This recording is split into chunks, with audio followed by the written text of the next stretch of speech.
अस्सलाम वालेकुम। तो क्या हाल है आप लोगों का? उम्मीद है आप सब लोग खैर खैरियत से होंगे और मेरी लास्ट वीडियो आप लोगों को काफ़ी पसंद आई होगी। तो आज जो मैं आप लोगों को कहानी सुनाने जा रहा हूँ, वो कराची में वाक़या एक पुरानी हवेली की है।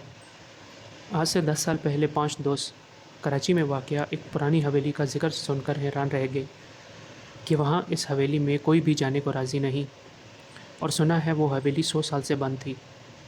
दरवाज़े लॉक ना होने के बावजूद वहाँ किसी की हिम्मत नहीं होती थी जाने की।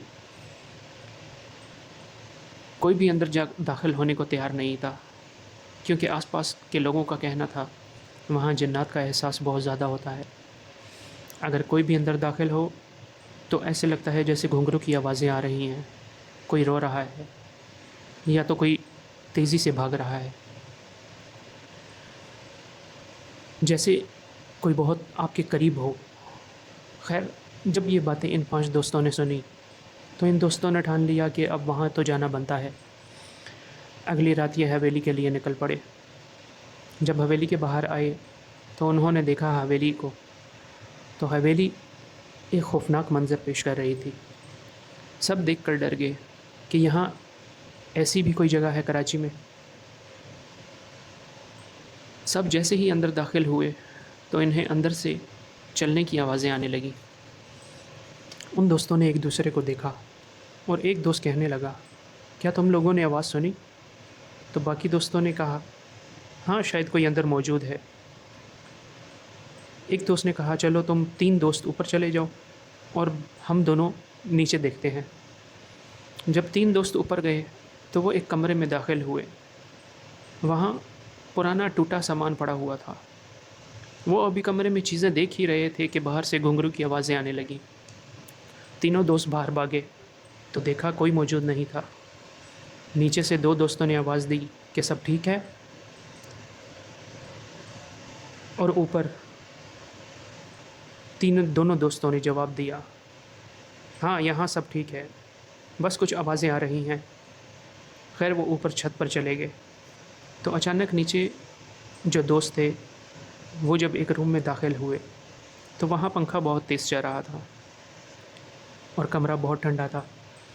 जब एक दोस्त ने बटन ऑन किया तो पंखा रुका नहीं। वो सब बटन चेक करने लगा तो मालूम हुआ वहाँ बिजली ही नहीं है। इसने दोस्त को कहा, यहाँ बिजली तो है ही नहीं, तो ये पंखा कैसे चल रहा है?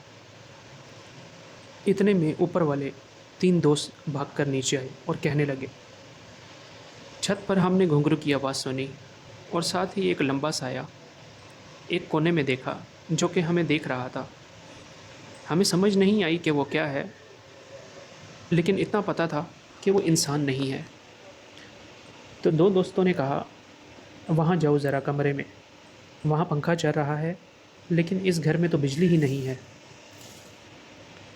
उन्होंने कहा, ऐसे कैसे हो सकता है? जैसे ही वो कमरे में दाखिल हुए तो पंखा रुका हुआ था। उन दोनों ने बोला, यहाँ पंखा तो नहीं चल रहा, पंखा तो बंद है। तो बाकी दोस्त भाग कर आए और कहने लगे, अभी तो चल रहा था। उन्होंने सब बटन चेक किए लेकिन पंखा क्या लाइट तक ऑन नहीं हुई। अब की बार वो सब साथ ऊपर गए। जैसे ही सीढ़ियाँ ऊपर चढ़े तो ऊपर से हंसने की आवाज़ें आई। वो सब भागे उस कमरे में। तो ये वही कमरा था जहाँ सामान टूटा हुआ था। सब कमरे में दाखिल हुए। दरवाज़ा ज़ोर से बंद हो गया।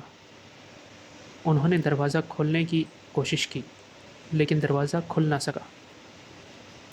कमरे के कोने पर एक पेटी पड़ी हुई थी जो खुली हुई थी। जब उन्होंने पेटी की तरफ देखा तो पेटी हिलने लग गई। जैसे ही वो एक साथ पेटी के करीब गए तो किसी ने 2 दोस्तों को अंदर धक्का दे दिया और पेटी बंद हो गई और इन्हें कोई मारने लग गया। जो बाहर 3 दोस्त खड़े थे उन पर उस रूम में मौजूद टूटी हुई कुर्सियाँ और टेबल कोई उन पर बरसाने लगा। सब चीज़ें उठा उठा कर उन दोस्तों को मारने लगा, लेकिन कमरे में कोई मौजूद नहीं था। उन्होंने मार खाते खाते हिम्मत कर कर पेटी को खोला और अपने दोस्तों को बाहर निकाला। जब दोस्तों को बाहर निकाला तो उनका सांस फूला हुआ था और बहुत ही नाजुक हालत में थे। सब ने हिम्मत करके सोचा दरवाज़ा तोड़ने का। वो सब एक साथ भागे और दरवाज़े को टक्कर मारी तो दरवाज़ा टूट गया और वो सब भागे नीचे की तरफ ज़ख्मी हालत में और गाड़ी में बैठ गए। जब वो गाड़ी स्टार्ट कर रहे थे तो गाड़ी स्टार्ट नहीं हो रही थी। 3 दोस्त उतरे और धक्का लगाने लगे। गाड़ी जैसे ही स्टार्ट हुई तो वो लोग निकल गए। अब वो रास्ते में थे कि जो आगे दोस्त बैठा था ड्राइविंग सीट के साथ फ्रंट सीट पर, इसकी तबीयत ख़राब होने लगी। इसने सर नीचे कर लिया और ख़ामोशी से बैठ गया। जो दोस्त गाड़ी चला रहा था, इसने पूछा, क्या हुआ? सर क्यों नीचे कर लिया? डर लग रहा है? तो वो हंसने लगा लड़की की आवाज़ में और बोलने लगा, तुम लोग समझे कि तुम लोग बच कर निकल जाओगे। डर क्या होता है तुम लोगों को, तुम लोगों ने अभी तक देखा कहाँ है। साथ ही वो गाड़ी का स्टीयरिंग घुमाता है और गाड़ी खाई में जा गिरती है। उसी जगह इन सब की मौत हो जाती है। इसलिए कहते हैं कि इस मखलूक को तंग नहीं करना चाहिए। वो अपनी दुनिया में है, तो इनको तंग करने के लिए कभी ऐसी वीरानी जगह पर मत जाया करें, ख़ास करके जब आप लोगों को पता हो कि उस जगह पर जिन्नात का बसेरा है।